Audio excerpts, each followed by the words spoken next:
تو استخارے کی مسنون دعا جو ہمیں سکھائی گئی وہ یہ ہے: اللہم انی استخیرک بعلمک واستقدرک بقدرتک واسألک من فضلک العظیم فإنک تقدر ولا اقدر وتعلم ولا اعلم وانت علام الغیوب اللہم ان کنت تعلم ان هذا الامر خیر لی فی دینی ومعاشی وعاقبت امری او قال فی عاجل امری وآجلہ فاقدرہ لی وَإِن كُنْتَ تَعْلَمُ أَنَّ هَذَا الْأَمْرَ شَرٌّ لِّي فِي دِينِي وَمَعَاشِي وَعَاقِبَةِ أَمْرِي أَوْ قَالَ فِي عَاجِلِ أَمْرِي وَآجِلِهِ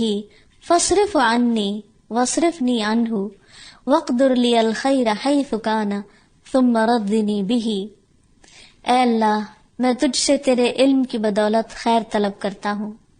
اور تیری قدرت کی بدولت تجھ سے طاقت مانگتا ہوں، اور تیرے فضل عظیم کا طلبگار ہوں کہ قدرت تو ہی رکھتا ہے اور مجھے کوئی قدرت نہیں،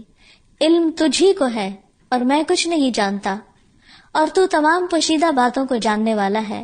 اے اللہ، اگر تو جانتا ہے کہ یہ کام یعنی جس کے لیے استخارہ کیا جا رہا ہے میرے دین اور دنیا اور میرے کام کے انجام کے اعتبار سے میرے لیے بہتر ہے، یا آپ نے فرمایا کہ میرے لیے وقتی طور پر اور انجام کے اعتبار سے بہتر ہے، تو اسے میرے لیے نصیب کر۔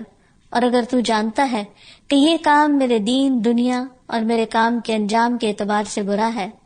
یا آپ نے یہ بھی فرمایا کہ میرے معاملے میں وقتی طور پر اور انجام کے اعتبار سے برا ہے، تو اسے مجھ سے ہٹا دے اور مجھے بھی اس سے ہٹا دے،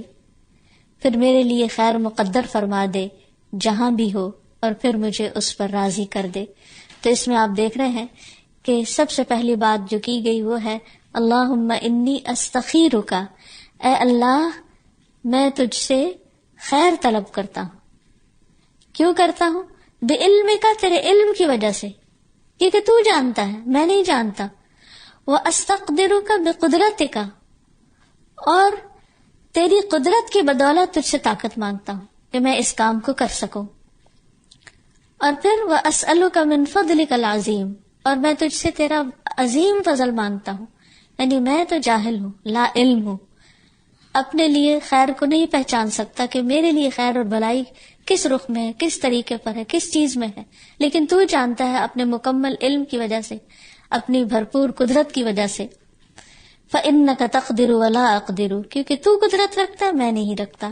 وَتَعْلَمُ وَلَا أَعْلَمُ، تو علم رکھتا ہے میں علم نہیں رکھتا، وَأَنْتَ عَلَّامُ الْغُیُوبِ، اور تو غیبوں کو بھی خوب خوب جاننے والا ہے، یعنی جو چیزیں میری نگاہوں سے چھپی ہوئی ہیں وہ تجھ سے چھپی ہوئی نہیں ہیں، تو سب کچھ جانتا ہے کہ جو کام میں کرنے جا رہا ہوں یہ میرے حق میں بہتر بھی ہے یا نہیں۔ اور پھر ان کنت تعلم ان ھذا الامر خیر لی، اگر تو جانتا ہے کہ یہ کام میرے حق میں بہتر ہے، فی دینی، کس اعتبار سے بہتری؟ فی دینی، میرے دین میں، و معاشی، اور میرے معاش میں، کام کاروبار میں، وعاقبت امری، اور میرے کام کے انجام میں، یعنی دنیا میں بھی اور آخرت میں بھی یہ کام جو میں کر رہا ہوں اس کا انجام اچھا ہوگا، یا یہ کہ وقتی طور پر، عارضی طور پر، ابھی بھی اور بعد میں بھی یعنی آخرت میں بھی یہ چیز میرے حق میں بہتر ثابت ہوگی، فاقدرہ لی، تو اسے میرے مقدر کر دے، یعنی میرے لیے پھر آسان کر دے کہ میں اس کو کر جاؤں، یا وہ میری قسمت میں کر دے۔ اور اگر یہ سب کچھ میرے حق میں برا ہے، کیونکہ میں تو نہیں جانتا کہ اچھا یا نہیں، کیونکہ قرآن مجید سے ہمیں یہ پتہ چلتا ہے، اللہ تعالیٰ فرماتے ہیں عَسَىٰ أَن تُحِبُّوا شَيْئًا وَهُوَ شَرٌّ لَكُمْ، ہو سکتا ہے ایک چیز سے تم محبت رکھتے اور وہی چیز تمہارے حق میں بری ہو، وَعَسَىٰ أَن تَكْرَهُوا شَيْئًا وَيَجْعَلَ اللَّهُ فِيهِ خَيْرًا كَثِيرًا، اور ہو سکتا ہے ایک چیز کو تم ناپسند کرتے ہو اور اللہ تعالیٰ اسی میں بہت بڑی بھلائی رکھ دے۔ انسان کی نگاہ کوتاہ ہے، انسان کی عقل محدود ہے، انسان کا علم محدود ہے، اس لیے وہ اپنے بارے میں خود صحیح طور پر فیصلہ نہیں کر پاتا۔